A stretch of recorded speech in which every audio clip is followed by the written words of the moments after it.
महाराष्ट्रात हवामानात मोठा बदल होत असून पुढील 3 दिवस आणि आज रात्रीत वादळी वाऱ्यासह विजांच्या कडकडाट आणि भयंकर मुसळधार पावसाचा इशारा देण्यात आला आहे।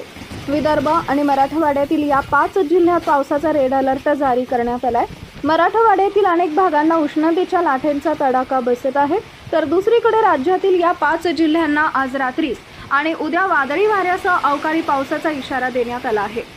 या पार्श्वभूमीवर भारतीय हवामान विभागाकडून या 7 जिल्ह्यांसाठी हाय अलर्ट जारी करण्यात आला आहे। पुढील 3 दिवस आणि आज रात्रीत नेमकं कोणत्या 5 जिल्ह्यांमध्ये भयानक विजांच्या कडकडाटासह तुफान पाऊस पडण्याची शक्यता आहे ते पुढे पहा। त्या अगोदर आपल्या चॅनलवर नवीन असाल तर चॅनलला सबस्क्राइब जरूर करा, जेणेकरून अशा प्रकारच्या अपडेट्स या तुमच्यापर्यंत पोहोचत राहतील। राज्यातील जनता सध्या हवामानातील चढ-उताराचा अनुभव घेत आहे।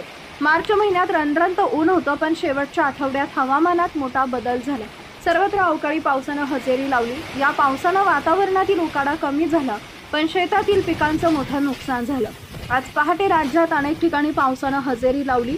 रायगड, पनवेल, यवतमाळ या ठिकाणी पाऊस झाला। आज राज्यात अनेक जिल्ह्यात सकाळपासूनच ढगाळ हवामान आहे, त्यामुळे दिवसभरात पावसाची शक्यता दिसत आहे।